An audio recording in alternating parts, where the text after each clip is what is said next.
नमस्कार, आप देख रहे हैं टीवी 100। मैं हूं आपके साथ हिमानी और स्वागत है आपका हमारे खास कार्यक्रम में, जिसमें बात होगी आज राजनीतिक हलचल की। दरअसल लंबे समय बाद इंडिया गठबंधन की एक महत्वपूर्ण बैठक हुई, जिसने कई सियासी समीकरण अब तैयार कर दिए हैं। अब जुबानी हमले भी शुरू होने वाले। बता दें कि नई दिल्ली में लगभग 2 साल बाद इंडिया गठबंधन की एक अहम बैठक हुई और लेकिन इस बैठक के बाद विपक्षी राजनीति में कई बड़े सवाल भी खड़े हो गए। एक तरफ कांग्रेस, समाजवादी पार्टी, तृणमूल कांग्रेस और 23 से ज्यादा विपक्षी दल एक साथ एक मंच पर नजर आए। तो क्या ये सच में विपक्षी एकता की मजबूत तस्वीर पेश कर रहा था, या फिर ये सिर्फ एक औपचारिक बैठक बनकर रह गई? एक बड़ा सवाल इस बैठक के खत्म होते ही शुरू हो गया। लेकिन सबसे बड़ा सवाल यही है कि क्या विपक्ष वाकई एकजुट हो रहा है, या फिर अंदर ही अंदर और भी ज्यादा बिखराव की ओर लगातार विपक्ष बढ़ रहा है? क्योंकि जिस तरह की अटकलें सामने आ रही, जिस तरह की अंदरूनी खींचतान इन दलों के बीच देखने को मिल रहा है, उससे एकजुटता पर भरोसा करना मुश्किल हो गया है। और इसी पूरी सियासी हलचल के बीच सबसे बड़ी चर्चा ममता बनर्जी को लेकर भी तेज हो गई है। क्या इंडिया गठबंधन की ये बैठक उनके लिए एक नई राजनीतिक चुनौती लेकर आई है? क्या पश्चिम बंगाल से बाहर उनकी पकड़ अब कमजोर हो रही है, और क्या अब उनका राजनीतिक दायरा भी धीरे धीरे सीमित हो जा रहा है? क्या ये माना जाए कि राष्ट्रीय राजनीति में आगे बढ़ने के लिए अब ममता बनर्जी के पास सिर्फ कांग्रेस और इंडिया गठबंधन का ही सहारा बचा है, या फिर यह उनकी रणनीति का एक हिस्सा है जिसके जरिए वो खुद को विपक्ष की केंद्रीय धुरी बनाए रखना चाहती है? वहीं दूसरी तरफ उत्तर प्रदेश की राजनीति में भी इस बैठक के बाद बड़ा सवाल उठ रहा है कि क्या इस बैठक के बाद अखिलेश यादव का कद विपक्षी खेमे में सबसे तेजी से बढ़ता हुआ दिखाई दे रहा है? क्या वो सिर्फ यूपी तक सीमित नेता नहीं रह गए, बल्कि अब राष्ट्रीय स्तर पर विपक्ष के प्रमुख चेहरों में भी शामिल हो चुके हैं? सवाल ये कई हैं। तो क्या ये बैठक इंडिया गठबंधन को मजबूत करने की दिशा में एक कदम है, या फिर ये वही पुरानी और खिसी पिटी खामियों को एक बार फिर से उजागर करने वाला मंच बन गई है? और सबसे बड़ा सवाल, क्या विपक्ष सच में आगे की चुनावों की लड़ाई के लिए तैयार हो रहा है, या फिर ये एकता सिर्फ कागजों तक ही सीमित रहने वाली है? क्योंकि जिस तरह के हालात विपक्ष में नजर आ रहे हैं, उससे ये गठबंधन में खींचतान की खबरें सामने आ रही हैं।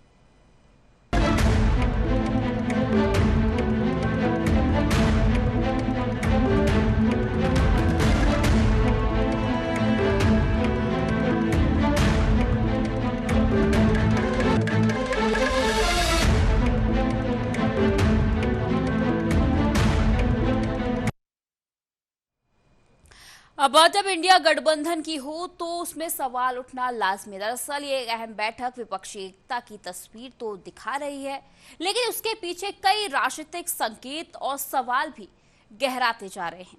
कांग्रेस अध्यक्ष मल्लिकार्जुन खड़गे, राहुल गांधी, ममता बनर्जी और अखिलेश यादव और तेजस्वी यादव जैसे बड़े नेता इस बैठक में शामिल हुए और विपक्षी रणनीति को लेकर कई अहम फैसलों पर भी चर्चा हुई। बैठक में ये सहमति बनी कि इंडिया गठबंधन की बैठक अब हर 2 महीने में नियमित रूप से होगी, ताकि लगातार समन्वय बना रहे और राजनीतिक रणनीति को मजबूत किया जा सके। इसके अलावा संसद सत्र के दौरान रोज सुबह समन्वय बैठक करने का भी निर्णय लिया गया, जिससे सदन में विपक्ष एकजुट होकर सरकार को घेर सकता है।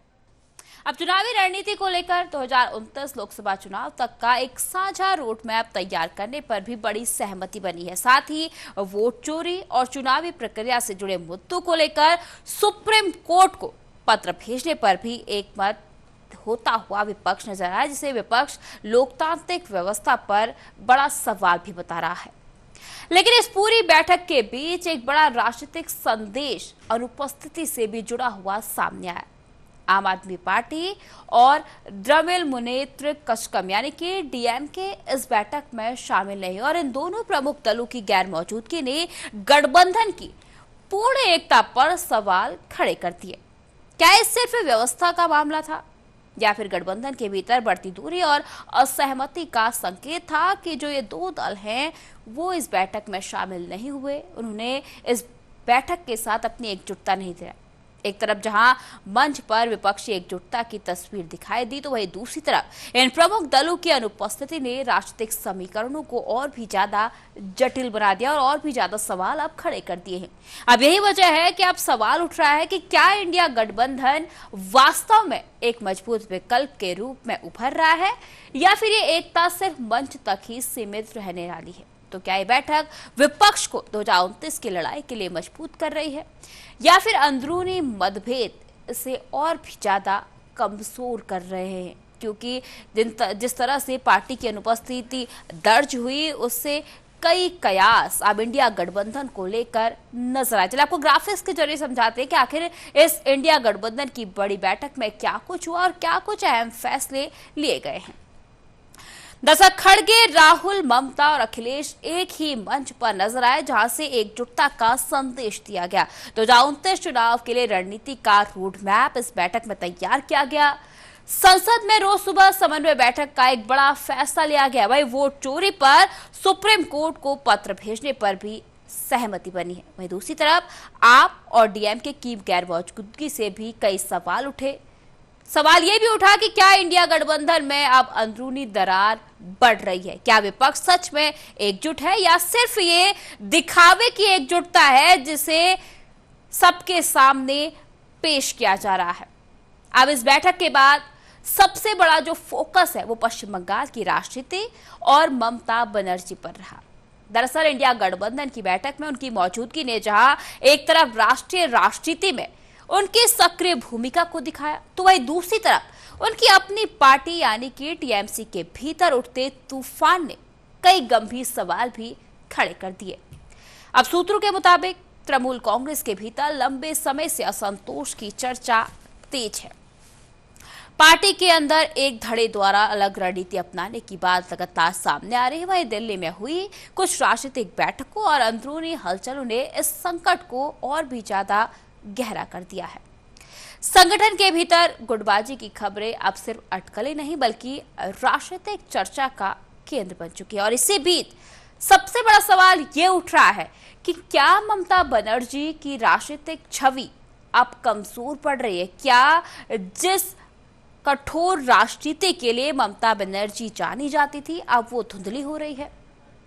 पश्चिम बंगाल विधानसभा और संगठनात्मक स्तर पर टीएमसी को हाल के समय में कई झटके लगे हैं। पहले हार का सामना और उसके बाद कई विधायकों का पार्टी को छोड़कर जाना।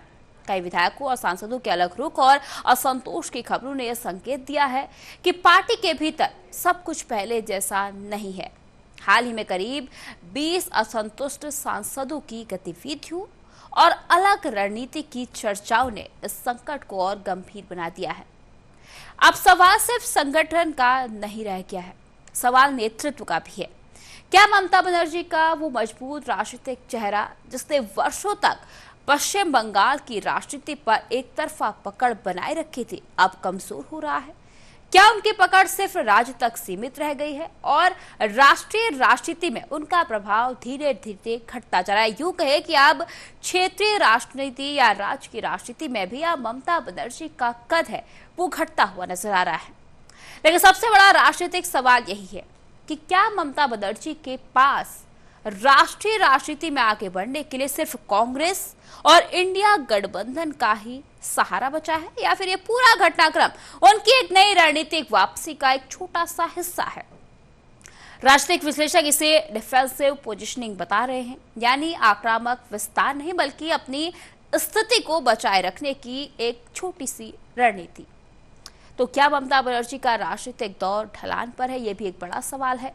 और क्या टीएमसी के भीतर उठी बगावत उनकी पकड़ को कमजोर कर रही है? और क्या इंडिया गठबंधन अब उनके लिए ताकत नहीं बल्कि राजनीतिक सहारा बनता जा रहा है अपने वर्चस्व को बचाने का, या यूं कहे अपनी मौजूदगी को बचाने का? अब यही सवाल पूरे देश की राजनीतिक बहस का केंद्र बन चुका है कि आखिर ममता किस तरह राजनीति को लेकर जाएंगे। अब राजनीति में ममता का अस्तित्व क्या रह गया, ये बड़ा सवाल अब पूरे देश की राजनीति में उठता हुआ नजर आ रहा है। चलिए आपको एक बार ममता बनर्जी के राजनीतिक फोकस को, किस तरह से उनकी राजनीति चल रही है, उसको ग्राफिक्स के जरिए समझाते हैं। दरअसल टीएमसी में अंदरूनी असंतोष के संकेत तेज हो रहे क्योंकि कई विधायकों ने पार्टी छोड़ने का फैसला लिया। बागी सांसदों की हलचल से अब ममता की टेंशन पूरी तरह से बढ़ गई है और सवाल यह है कि क्या ममता की पकड़ अब पूरे राज्य में, पूरी राजनीति में कमजोर हुई है? क्या टीएमसी में गुटबाजी से सियासी भूचाल आएगा और क्या राष्ट्रीय राजनीति में अब ममता का प्रभाव पहले से घट चुका है? ममता के पास अब सिर्फ इंडिया गठबंधन का सहारा बचा है, वही रणनीतिक वापसी या राजनीतिक संकट है, ये ममता की मौजूदगी से सवाल उठने लगे हैं। अब इस पूरी राजनीतिक हलचल के बीच सबसे दिलचस्प उभार अगर किसी का दिखाई दिया है तो वो है उत्तर प्रदेश से आने वाले नेता यानी कि अखिलेश यादव का। इंडिया गठबंधन की बैठक में उनकी मौजूदगी सिर्फ औपचारिकता नहीं थी बल्कि उनके बढ़ते राजनीतिक कद का एक स्पष्ट संकेत भी मानी जा रही, क्योंकि जिस तरह से मल्लिकार्जुन खड़गे ने 2 लाइनें बोलकर सीधे अखिलेश यादव की तरफ इशारा किया, उससे साफ तौर पर जाहिर होता है कि अखिलेश यादव का कद कहीं ना कहीं अब इंडिया गठबंधन में बढ़ चुका है। विपक्षी खेमे में अब ये चर्चा तेज हो गई है कि क्या उत्तर प्रदेश की राजनीति अब केवल राज्य स्तर तक सीमित नहीं रही बल्कि राष्ट्रीय विपक्षी रणनीति का भी केंद्र बनती जा रही है। सीट शेयरिंग से लेकर चुनावी रणनीति तक कई अहम फैसलों में उनकी भूमिका को लेकर संकेत साफ है कि उनका प्रभाव लगातार बढ़ रहा है। राजनीतिक जानकार मानते हैं कि यूपी की 80 लोकसभा सीटें किसी भी राष्ट्रीय चुनाव का गेम चेंजर बन सकती है और इसी वजह से अखिलेश यादव की भूमिका अब सिर्फ एक राज्य नेता की तरह सीमित नहीं रह गई, वो अब विपक्षी गठबंधन के भीतर एक ऐसे चेहरे के रूप में उभर रहे हैं जिनके बिना अब यूपी की रणनीति अधूरी मानी जा रही है। अब सबसे बड़ा सवाल यह है कि क्या विपक्ष के भीतर नया यूपी मॉडल तैयार हो रहा है, यानी क्या आने वाले समय में यूपी को केंद्र में रखकर पूरी राष्ट्रीय राजनीति की रणनीति बनाई जाएगी। और दूसरी तरफ यह भी चर्चा है कि क्या अखिलेश यादव अब सिर्फ एक क्षेत्रीय नेता नहीं रहे बल्कि राष्ट्रीय विपक्षी राजनीति के प्रमुख चेहरों में भी अब शामिल हो चुके हैं। क्या इंडिया गठबंधन के भीतर उनकी भूमिका धीरे धीरे नेतृत्व की दिशा में बढ़ रही है? सूत्रों की बात करें तो सूत्रों के मुताबिक बैठक के दौरान उनकी सक्रिय भागीदारी और रणनीतिक हस्तक्षेप ने कई नेताओं का ध्यान उनकी ओर खींचा है। यह भी संकेत मिला है कि विपक्ष अब यूपी को केवल एक राज्य नहीं बल्कि चुनावी सत्ता का सबसे बड़ा केंद्र मानकर अपनी रणनीति तैयार कर रहा है। तो क्या ये मान लिया जाए कि आने वाले समय में अखिलेश यादव विपक्षी राजनीति में एक निर्णायक भूमिका निभा सकते हैं या फिर ये सिर्फ एक राजनीतिक उभार है जो समय के साथ सीमित हो जाएगा? लेकिन इतना तय है कि इंडिया गठबंधन की इस बैठक ने उन्हें राष्ट्रीय राजनीति की मुख्य धारा में और भी ज्यादा मजबूती दी है और भी ज्यादा मजबूती से राष्ट्रीय राजनीति में अखिलेश यादव का अब कद बढ़ता हुआ नजर आ रहा है और आने वाले समय में अखिलेश यादव विपक्ष के एक प्रमुख चेहरे के तौर पर भी हमें दिखाई दे सकते हैं। चलिए आपको ग्राफिक्स के जरिए अखिलेश यादव के बढ़ते कद, बढ़ती लोकप्रियता को समझाते हैं। दरअसल अखिलेश बने विपक्षी राजनीति का सबसे बड़ा चेहरा। इंडिया बैठक में यूपी की अब अहमियत बढ़ चुकी है, वही सीट शेयरिंग में अखिलेश की निर्णायक भूमिका भी अब देखने को मिलेगी। अब सवाल यह है कि क्या यूपी विपक्ष का नया पावर सेंटर बनने जा रहा है? अखिलेश के कद में अब राष्ट्रीय उभार के संकेत भी साफ तौर पर नजर आ रहे हैं और क्या अखिलेश अब इंडिया गठबंधन का गेम चेंजर साबित होंगे? क्या यूपी मॉडल से अब 2029 की राजनीति है वो बदलने वाली है? जिस तरह से अब यूपी को केवल राज्य की राजनीति के तौर पर नहीं देखा जाएगा बल्कि सत्ता की चाबी के तौर पर उत्तर प्रदेश को देखा जाता है, उससे साफ है कि अब अखिलेश यादव नए समीकरण बनाते हुए नजर आएंगे। अब नया कद अखिलेश यादव का राष्ट्रीय राजनीति में नजर आएगा। अब इस पूरे राजनीतिक घटनाक्रम के बाद सबसे बड़ा सवाल सीधे आपके सामने खड़ा होता है और इन सवालों के जवाब ही आने वाले समय की विपक्षी राजनीति की दिशा को तय कर सकते हैं। सबसे पहला सवाल यह है कि क्या ममता बनर्जी का राजनीतिक प्रभाव धीरे धीरे कमजोर हो रहा है? क्या वो नेता जो कभी पूरे पश्चिम बंगाल पर अपनी पकड़ रखती थी, क्या अब उनसे पश्चिम बंगाल के साथ साथ अब हर क्षेत्र भी छूटता चला जा रहा है? क्या राष्ट्रीय राजनीति के तौर पर भी ममता बनर्जी का जो कद है वो अब घट रहा है? जिस नेता ने लंबे समय तक पश्चिम बंगाल की राजनीति में एक तरफा पकड़ बनाए रखी थी, क्या वही पकड़ पहले जैसी मजबूत नहीं रही है? क्या अब ममता के हाथों से वो पकड़ फिसलती जा रही है? क्या संगठन के भीतर उठ रहे असंतोष और राजनीतिक झटकों ने उनके स्थिति को प्रभावित किया है? और दूसरा बड़ा सवाल, क्या अब उनके पास राष्ट्रीय राजनीति में आगे बढ़ने के लिए सिर्फ कांग्रेस या फिर इंडिया गठबंधन का ही सहारा बचा है, या फिर यूं कहे कि अब उनको अपनी मौजूदगी स्थापित करने के लिए कांग्रेस या फिर इंडिया गठबंधन का सहारा लेना पड़ रहा है, या फिर ये सब एक रणनीतिक पुनर्संयोजन है जिसके जरिए वो खुद को एक बार फिर से विपक्ष की केंद्रीय धुरी के रूप में स्थापित करना चाहती है, दोबारा से शुरुआत करना चाहती है और एक बार फिर से अपनी पकड़ को मजबूत करने की कोशिश कर रही है। वह तीसरा सबसे अहम सवाल यह है कि क्या इंडिया गठबंधन वास्तव में एक मजबूत राष्ट्रीय विकल्प के रूप में उभर रहा है, या फिर ये सिर्फ कागजों पर दिखाई देने वाली एकता है? क्योंकि जिस तरह से विपक्ष के हालात नजर आए, लगातार विधायकों का पार्टी से बाहर जाना, बागी सांसदों का अलग से अपनी रणनीति बनाना कई सवाल खड़े करता है, जिससे ये सवाल उठना लाजमी है कि क्या जो इंडिया गठबंधन की एकजुटता दिखाई दे रही है वो सच में एकजुटता है या फिर केवल एक छलावा है? क्या अलग अलग दलों के बीच मतभेद और अनुपस्थिति इस गठबंधन की असली कमजोरी को उजागर कर रही है? अब ये सवाल इसलिए उठता है क्योंकि डीएमके और आम आदमी पार्टी ने इस बैठक में हिस्सा नहीं लिया, जिसके बाद अब जो बगावत के सुर है वो भी उठते हुए नजर आ रहे हैं। और चौथा बड़ा राजनीतिक संकेत है कि क्या अखिलेश यादव अब विपक्ष के सबसे बड़े चेहरे के रूप में उभर रहे? क्या विपक्ष का जो सबसे विश्वसनीय चेहरा है वो अखिलेश यादव बन चुके हैं? क्या आने वाले समय में अखिलेश यादव विपक्ष में एक मुख्य भूमिका पर नजर आ सकते हैं? और क्या उत्तर प्रदेश की राजनीति से निकलकर वो राष्ट्रीय विपक्ष नेतृत्व की ओर भी अब आगे बढ़ रहे हैं?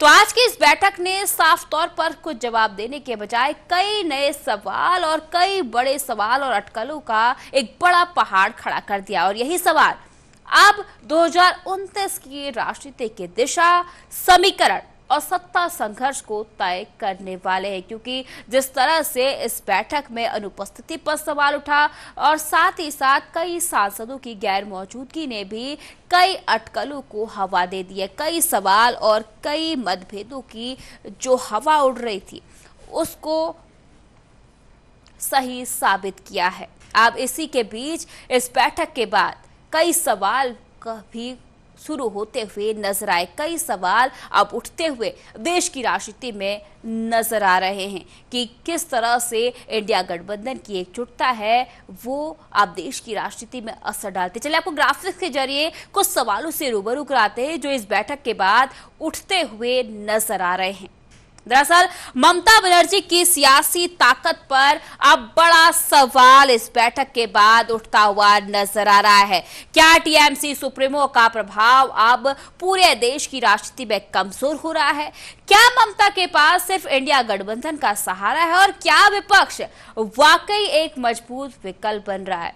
वहीं अखिलेश यादव क्या विपक्ष का बड़ा चेहरा बनते हुए नजर आएंगे? क्या आने वाले समय में हम अखिलेश यादव को एक विपक्ष के मुख्य चेहरे के तौर पर देख सकते हैं? 2029 की राजनीति की आप दिशा तय करेंगे ये सवाल और जवाब कम, लेकिन सियासी सवाल अब बहुत बड़े उठते हुए नजर आ रहे हैं, क्योंकि जिस तरह से ये बैठक में अनुपस्थिति का दौर चला और लगातार जो खींचतान है वो पार्टियों के बीच देखने को मिले, उसने कई सवालों को हवा जरूर दे दी। तो नई दिल्ली में हुई इंडिया गठबंधन की इस अहम बैठक ने एक बार फिर से भारतीय राजनीति को उस मोड़ पर लाकर खड़ा कर दिया जहां जवाब कम है और सवाल कहीं ज्यादा आया। यूं कहें कि सवालों का पहाड़ है लेकिन जवाब नहीं है, एक जवाब नहीं मिल रहा जिससे जो जनता है, जो राजनीति है, वो संतुष्ट हो जाए। एक तरफ कांग्रेस है, समाजवादी पार्टी, तृणमूल कांग्रेस और कई बड़े विपक्षी दल एक साथ एक मंच पर दिखाई दिए हैं, तो वहीं दूसरी तरफ अंदरूनी मतभेद, अनुपस्थित दल और बढ़ती असहमति ने इस एकता की तस्वीर पर कई बड़े सवाल खड़े कर दिए। अब सबसे बड़ा सवाल यही उठता है कि क्या ये गठबंधन वास्तव में आने वाले चुनावों की लड़ाई के लिए एक मजबूत वैकल्पिक शक्ति बनकर उभर रहा है, या फिर ये सिर्फ एक राजनीतिक मंच है जहां हर दल अपनी अपनी रणनीति के साथ मौजूद है, लेकिन जब रणनीति को कारगर करने का समय आएगा तो हर दल अलग होता हुआ नजर आएगा। अब इस पूरी राजनीतिक हलचल के बीच सबसे ज्यादा चर्चा जिस चेहरे की हुई वो था ममता बनर्जी का चेहरा, जिसने पश्चिम बंगाल की राजनीति में भी कई सवाल खड़े किए। वहीं पश्चिम बंगाल में ममता बनर्जी के वजूद पर भी अब सवाल उठने लगे हैं। क्या पश्चिम बंगाल में उनकी मजबूत राजनीतिक पकड़ अब पहले जैसी नहीं रही है, और क्या टीएमसी के भीतर उठ रहे असंतोष, बागी सांसदों की हलचल और संगठनात्मक तनाव ने उनकी सियासी छवि को कमजोर किया है, और क्या अब राष्ट्रीय राजनीति में आगे बढ़ने के लिए उनके पास सिर्फ कांग्रेस और इंडिया गठबंधन का ही सहारा बचा है। वहीं इस बैठक में दूसरी तरफ उत्तर प्रदेश की राजनीति से एक बड़ा उभार भी सामने आया है, जहां अखिलेश यादव लगातार विपक्षी रणनीति के केंद्र में आते दिखाई दे रहे हैं, या यूं कहे उन्होंने अपनी सक्रियता से विपक्षी दल का जो ध्यान है वो अपनी ओर खींचा है। क्या वो आप सिर्फ राज्य स्तर के नेता नहीं बल्कि राष्ट्रीय विपक्ष के सबसे मजबूत चेहरों में एक बन चुके हैं? क्या आने वाले समय में विपक्ष की दिशा और दशा तय करने में अखिलेश यादव की जो भूमिका है वो निर्णायक होने वाली है? और सबसे बड़ा सवाल यही है कि क्या इंडिया गठबंधन वास्तव में एकजुट होकर एक मजबूत राजनीतिक विकल्प बन सकता है, या फिर ये सिर्फ कागजों पर एकता का एक ऐसा ढांचा है जो समय के साथ और भी ज्यादा बिखरता जाएगा? और इसी बैठक के बीच आप और डीएमके की गैर मौजूदगी, सीपीआईएम और कांग्रेस के बीच पुराने टकराव और लगातार उभरते मतभेद इस गठबंधन की अंदरूनी कमजोरी को भी उजागर करते हैं। तो क्या ये सिर्फ एक शुरुआत है एक बड़े राजनीतिक पुनर्गठन की, या फिर ये विपक्षी एकता का एक और अधूरा अध्याय है जिस पर ठप्पा लगाने के लिए अभी और इंतजार करना पड़ेगा? तो आज की बैठक ने साफ तौर पर कुछ ठोस जवाब नहीं दिए, लेकिन इतने बड़े सवाल जरूर छोड़ दिए जो आने वाले दिनों में भारतीय राजनीति की दिशा तय कर सकते हैं। और यही सवाल अब आने वाले चुनावों में सबसे बड़ी राजनीतिक लड़ाई की नींव भी बन सकते हैं। अब देखना यह है कि इंडिया गठबंधन ने जो आज ये बैठक की है, लगभग 2 साल बाद जो ये महत्वपूर्ण बैठक आयोजित की गई, उसका असर कितना राजनीति पर देखने को मिलता है, कितनी कारगर जो रणनीति है वो विपक्षी खेमे की सामने आती, क्योंकि जब ये बैठक आयोजित की गई उसके बाद कई सवाल खड़े हो रहे। इस बैठक का उद्देश्य जहां सवालों का जवाब देना था, वहीं दूसरी तरफ अब इन सवालों के जवाब की जगह कई बड़े सवाल और कई अहम सवाल अब इस इंडिया गठबंधन की बैठक के बाद उठते हुए नजर आ रहे हैं। अब देखना यह है कि जो रणनीति इस बैठक में बनाई गई है उसका कितना फायदा इस विपक्षी खेमे को मिलता है।